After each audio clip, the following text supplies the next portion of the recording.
नमस्कार दोस्तों, आज हम सौरमंडल के सबसे अनोखे ग्रहों में से अरुण ग्रह के बारे में कुछ रोचक फैक्ट जानेंगे। ये कहानी अनंतपुर गांव की है। हरियाली से भरा हुआ वो गांव दिखने में बहुत ही ज्यादा खूबसूरत था। एक दिन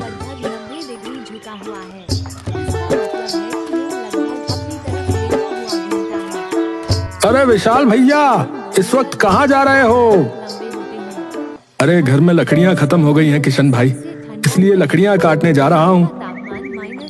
अरे लकड़ियाँ काटने उस तरफ क्यों जा रहे हो? हैं? आप जानते नहीं क्या? लोग कहते हैं कि उधर चुड़ैल रहती है भैया।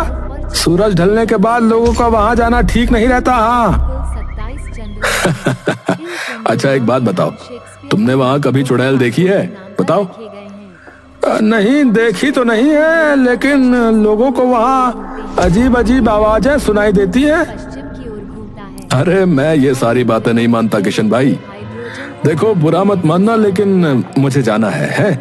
क्योंकि अगर मैं नहीं गया तो मेरे बच्चे और पत्नी को आज रात भूखा सोना पड़ेगा।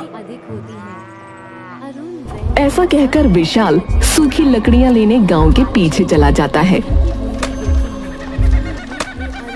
वो लकड़ियां उठा ही रहा था कि तभी उसे किसी के रोने की आवाज आई।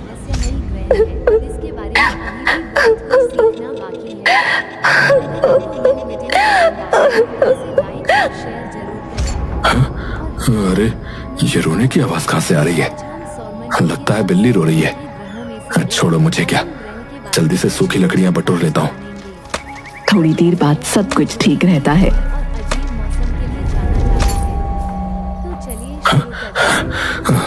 लगता है ये आवाज बरगद के पेड़ की तरफ से आ रही है, लेकिन कौन हो सकता है वहाँ?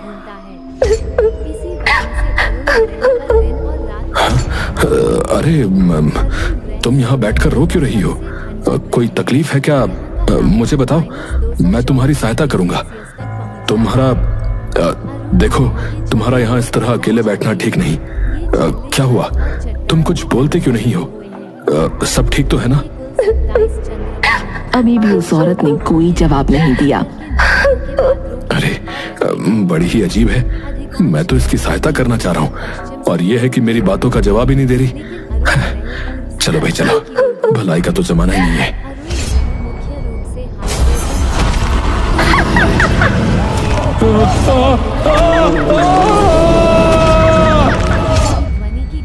अगली सुबह विशाल की लाश गांव में पड़ी हुई थी। हाय मेरे पति को क्या हो गया? अब मेरे बच्चों का क्या होगा? हम तो जीते जी मर गए। तुम्हारे साथ बहुत बुरा हुआ बहन, लेकिन आखिर ये सब हुआ कैसे? मुझे नहीं पता भाभी।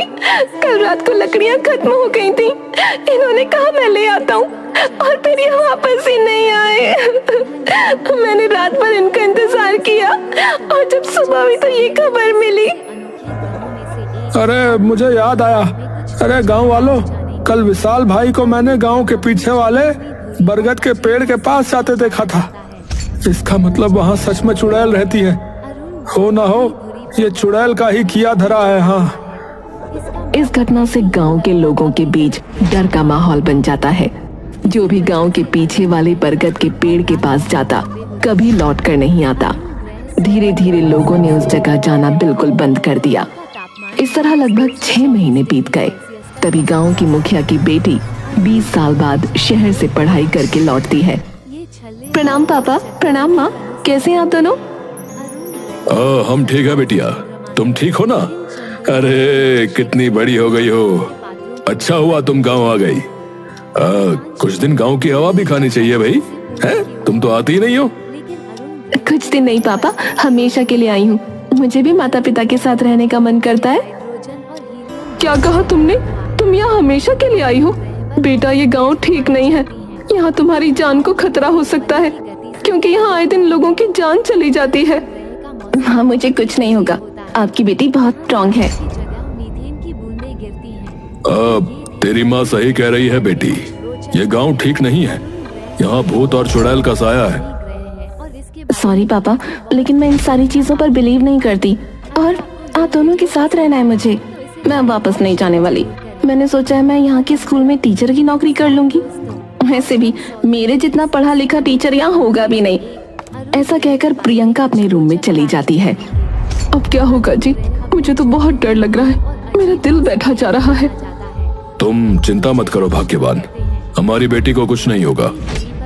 मुखिया गांव के एक तांत्रिक के पास जाता है। वो तांत्रिक गांव का बहुत मशहूर तांत्रिक था। बाबा, मेरी बेटी शहर से लौट आई है। उसका कहना है कि वो भूत प्रेत पर भरोसा नहीं करती है। आप तो जानते हैं कि हमारे गांव में किसी बुरी शक्ति का निवास है। तो क्यों चिंता करता है रे मुखिया, तेरी बेटी को कुछ नहीं होगा। अब आप ही एकमात्र उम्मीद है बाबा, मेरी बेटी को बचा लीजिए।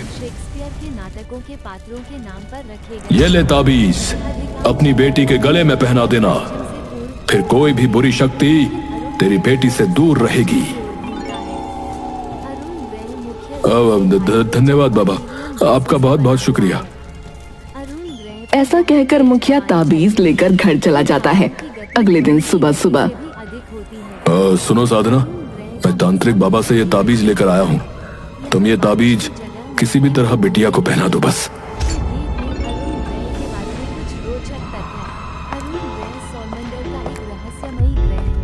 गुड मॉर्निंग पापा। Good morning mummy. मैं स्कूल जा रही हूँ इंटरव्यू देने, आशीर्वाद दीजिए। खुश रहो बेटी। देखना, तेरे पापा को तेरी बहुत फिक्र रहती है। वो तेरे लिए ताबीज लाए हैं, इसे पहन ले, फिर तू सुरक्षित रहेगी। माँ, मैंने कहा था ना, मैं इन सारी चीजों में बिलीव नहीं करती। माफ कीजिए, लेकिन मैं ये नहीं पहनूंगी।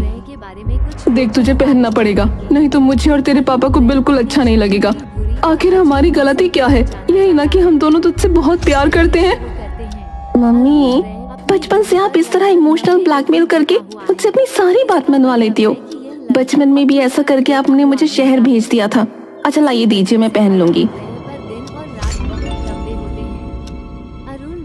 प्रियंका ताबीज को अपने पर्स में रख लेती है और इंटरव्यू के लिए स्कूल चली जाती है।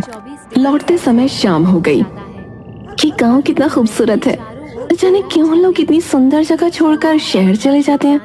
एक काम करती हूँ, कुछ फोटोज ले लेती हूँ। प्रियंका नेचर की फोटो खींचते खींचते गांव के पीछे चली जाती है, जहाँ बरगद का पेड़ था। ओह वाह, कितना सुंदर और बड़ा बरगद का पेड़ है। इतने सुंदर गांव को खामखा लोगों ने बदनाम कर रखा है। So stupid। तभी प्रियंका को एक आवाज सुनाई देती है। मुझे मत मारो, मुझे छोड़ दो, इसमें मेरी क्या गलती है?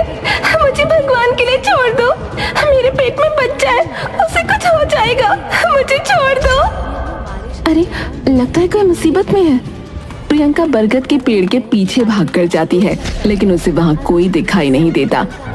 अजीब बात है, आवाज तो यहीं से आ रही थी, लेकिन फिर यहाँ कोई दिखाई क्यों नहीं दे रहा? प्रियंका के पीछे सफेद कपड़ों में एक औरत खड़ी थी। जैसे ही प्रियंका ने पीछे देखा तो वो बुरी तरह डर गई। ओह माय गॉड, तुमने तो मुझे डरा ही दिया। ऐसे कपड़े पहन के यहाँ क्यों खड़ी हो? मैं यहीं रहती हूँ, मैं यहाँ से कहीं नहीं जा सकती। क्या मतलब तुम यहाँ रहती हो? अब वैसे तुम ठीक तो हो ना? मुझे अभी यहाँ से आवाज आ रही थी। नहीं, मैं ठीक नहीं हूँ, मुझे इस जगह से आजाद होना है। मुझे प्लीज अपने घर ले चलो, मैं वहाँ नौकरानी का काम कर लूंगी, बदले में 2 वक्त की रोटी दे देना। अब मैं तुम्हारी मदद तो करना चाहती हूँ, लेकिन मेरे मम्मी पापा इस बात के लिए कभी राजी नहीं होंगे। ऐसा मत करो, यहाँ कोई नहीं आता, सबको लगता है यहाँ चुड़ैल रहती है, इसलिए मैं आज तक किसी से मदद नहीं मांग पाई। एक तुम ही हो जो यहाँ आई हो, मुझे यहाँ से ले चलो, तुम जो बोलोगी मैं वो सारे काम करूँगी। पर अब तुम मेरी बात को समझने की कोशिश करो। तुम्हें कितने पैसे चाहिए बताओ, मैं तुम्हें पैसे दे दूंगी। मुझे पैसे नहीं चाहिए, मैं गर्भवती हूँ, मुझे सिर्फ एक घर चाहिए जहाँ मैं अपने बच्चे को जन्म दे सकूं। प्रियंका को उस औरत पर दया आ जाती है। अब ठीक है, मैं तुम्हें अपने घर ले चलूंगी, रोना बंद करो प्लीज। प्रियंका उसे अपने घर ले जाती है। तू आ गई घर बेटा, लेकिन ये तेरे साथ कौन है? प्रियंका अपनी माँ को सारी बात बताती है। मम्मी, वैसे भी हमें घर में काम वाली की जरूरत तो थी, आप कितना काम करती हो, मैंने सोचा ये हमारे घर में काम कर लेगी और इससे इसकी भी मदद हो जाएगी। वो सब तो ठीक है, लेकिन मैंने इसे कभी अपने गांव में देखा नहीं। हाँ मालकिन, दरअसल मैं दूसरे गांव से आई हूँ। सुनो, देखो हमारा किचन वो रहा, तुम जाओ और अपने कपड़े बदल लो, इन कपड़ों में तुम डरावनी दिखती हो। उस औरत के जाने के बाद साधना अपनी बेटी से बोली, तेरा दिमाग खराब हो गया है क्या? ऐसे ही किसी को उठाकर घर में ले आई? आजकल किसी पर इतना भरोसा नहीं करना चाहिए। क्या माँ, उस बेचारी को मदद की जरूरत है और आपको उस पर शक हो रहा है? प्रियंका की जिद के आगे किसी की नहीं चलती और वो औरत उसी घर में रहने लगती है। साधना हमेशा उस औरत पर नजर रखती थी। क्या कर रही हो माँ? वो बेचारी खाना बना रही है और तुम उसे बार बार जाकर देख रही हो। हाँ, मुझे वो औरत ठीक नहीं लगती। पता नहीं कौन है कौन नहीं, हमारे खाने में कहीं जहर न मिला दे। आपके शक्की दिमाग का कुछ नहीं हो सकता। ऐसा कहकर प्रियंका वहाँ से चली जाती है। उसी रात को न जाने क्यों वो औरत मुखिया और उसकी पत्नी के कमरे में झांक रही थी। तभी वहाँ प्रियंका आ जाती है। अरे तुम यहाँ क्या कर रही हो? वो मैं देखने आई थी कि मालकिन ने रात का दूध लिया कि नहीं। ये कहकर वो औरत वहाँ से चली गई। इसी तरह कुछ दिन बीत जाते हैं। अमावस की रात जो सबसे ज्यादा काली होती है, उस रात मुखिया के घर में एक अजीब घटना घटी। माँ, माँ, ये खून कहाँ से आया? पूरे घर में फैला हुआ है। हे भगवान, अमावस की रात को घर में खून, ये तो बिल्कुल अच्छा संकेत नहीं है। जी देखिए ना हमारे घर में क्या हो रहा है, मुझे तो बहुत डर लग रहा है। सब इधर उधर देखने लगते हैं। तभी उनकी नजर किचन में बैठी उस औरत पर जाती है जिसके हाथ में ऐसी बिल्ली थी जिसका सर नहीं था। क्या कर रही हो तुम? तुमने बिल्ली को मार दिया? बोलो, माँ तुमसे कुछ पूछ रही है। अरे तुम चुप क्यों हो? जवाब दो। पूरे घर में ये खून तुम्हारी वजह से फैला है। हाँ मालिक, बिल्ली ने किचन का दूध जूठा कर दिया था तो मैंने इसको पकड़ लिया और इसका गला मरोड़ दिया। देखा तुमने? मैंने कहा था ना, ये कोई साधारण औरत नहीं है। मुझे पहले से इस पर शक था। तभी वो औरत जोर जोर से हंसने लगी। तुमने सही कहा साधना, मैं कोई साधारण औरत नहीं हूँ। कौन हो तुम? कौन हो? आपने पहचाना नहीं मालिक? मैं आपकी नौकरानी, मैं शांति हूँ मालिक। शांति? लेकिन वो तो मर चुकी है। तभी उस औरत का रूप बदल जाता है और वो एक खतरनाक चुड़ैल के रूप में आ जाती है। कोई बचाओ हमें, ये तो चुड़ैल है माँ, कितनी भयानक दिख रही है। प्रियंका चुड़ैल को देखकर काफी डर गई थी, लेकिन मुखिया और साधना का शरीर न जाने क्यों पीला पड़ गया था। कुछ लोग जो हवेली के बाहर से गुजर रहे थे, उन्होंने प्रियंका की आवाज सुन ली। कोई बचाओ हमें। अरे तुमने सुना? इतनी रात को मुखिया के घर से कोई मदद मांग रहा है। अरे चलो चलकर देखते हैं। कोई बचाओ हमें। उन दोनों ने जब अंदर झांका तो चुड़ैल को सामने देख हक्के बक्के रह गए। अरे भैया, चलो यहाँ से, नहीं तो ये चुड़ैल हमें मार डालेगी। भैया, राम। भैया, आज तक तो बस चुड़ैल का नाम ही सुने थे, आज देख भी लिया। भैया, भगवान को याद कर लेते हैं, हनुमान जी को याद करो भैया।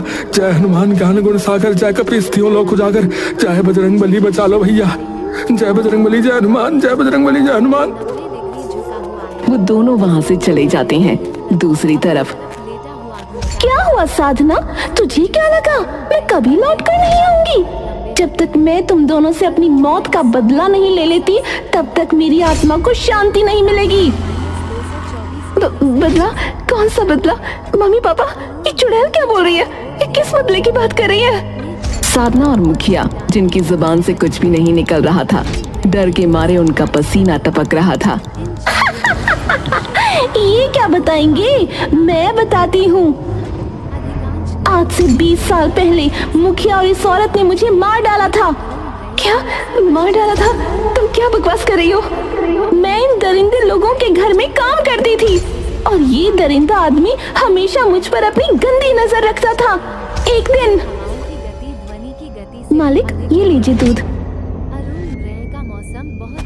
अरे सुन, तू इतनी मेहनत करती है, फिर भी तेरे हाथ कितने मुलायम है।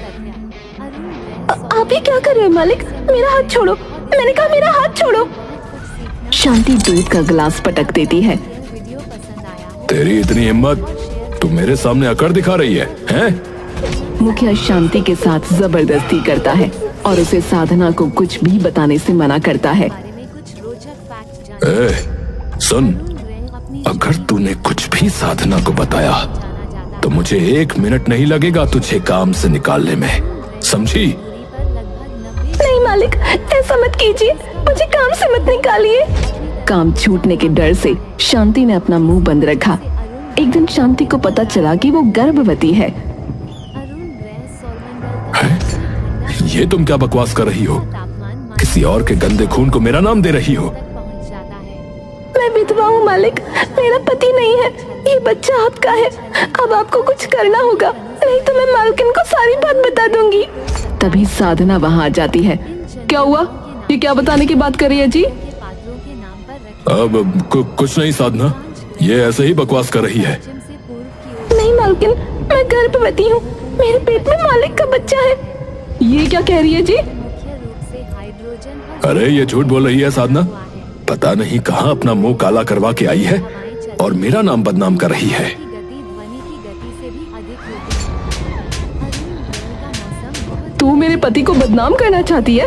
अपनी काली करतूतों को छुपाने के लिए मेरे पति का नाम इस्तेमाल कर रही है। ग्रह के बारे में कुछ शांति बहुत गिड़गिड़ाती है, लेकिन वो दोनों शांति को भला बुरा कहते रहते हैं।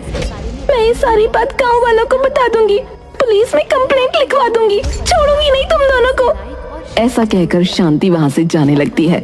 तभी मुखिया पीछे से लोहे की तलवार से शांति पर हमला कर देता है और वहीं शांति तड़पने लगती है। ये तूने ठीक नहीं किया मुखिया, मैं तुम दोनों से अपनी मौत का बदला जरूर लूंगी। इतना कहते हुए शांति ने अपना दम तोड़ दिया। बुरी और अजीब मौसम के लिए जाना जाता मुखिया और साधना ने मिलकर शांति की लाश को बरगद के पेड़ के नीचे दफन कर दिया। है। बिक्री झुका हुआ है। इसका मतलब तब से मेरी आत्मा उस बरगद के पेड़ में रहने लगी और सही मौके का इंतजार करने लगी। आज बिल्कुल सही मौका है, मैं तुम दोनों को मार डालूंगी। तापमान -224 डिग्री अरे साधना, अरे मुझे छोड़ दो साधना, मेरा गला छोड़ दो, मुझे सांस लेने में दिक्कत हो रही है।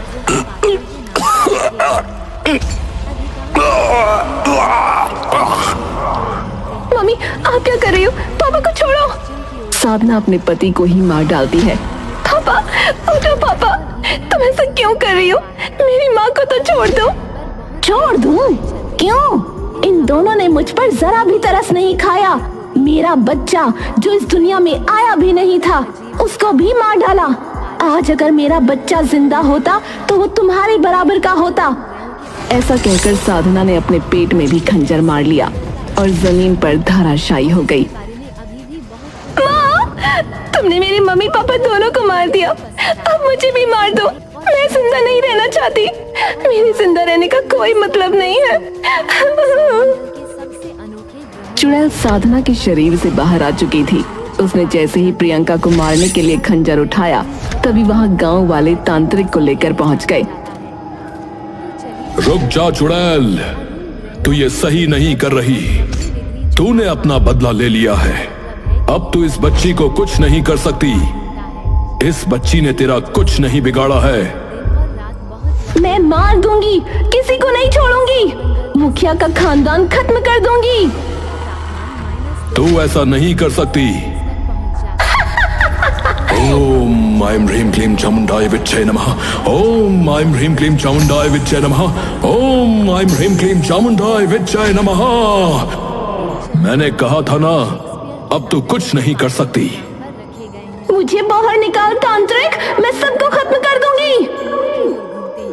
तू अपना बदला ले चुकी है, अब समय आ गया है कि तुझे मुक्ति मिल जाए। मैं तुझे मुक्ति दिलाने में तेरी सहायता करूंगा। तांत्रिक चुड़ैल को बोतल में कैद करके ले जाता है। गांव वाले प्रियंका को सहारा देकर उठाते हैं और उसको दिलासा देते हैं। प्रियंका को दुख जरूर होता है कि अब उसके माता पिता इस दुनिया में नहीं हैं, लेकिन समय के साथ वो समझ जाती है कि उसके माता पिता एक गुनहगार इंसान थे और बुराई का अंत एक दिन जरूर होता है। वीडियो पसंद आया हो तो इसे लाइक और शेयर जरूर वो गांव में रहकर गांव के गरीब बच्चों को पढ़ाना शुरू कर देती है। गांव वालों को भी अब किसी चुड़ैल का डर नहीं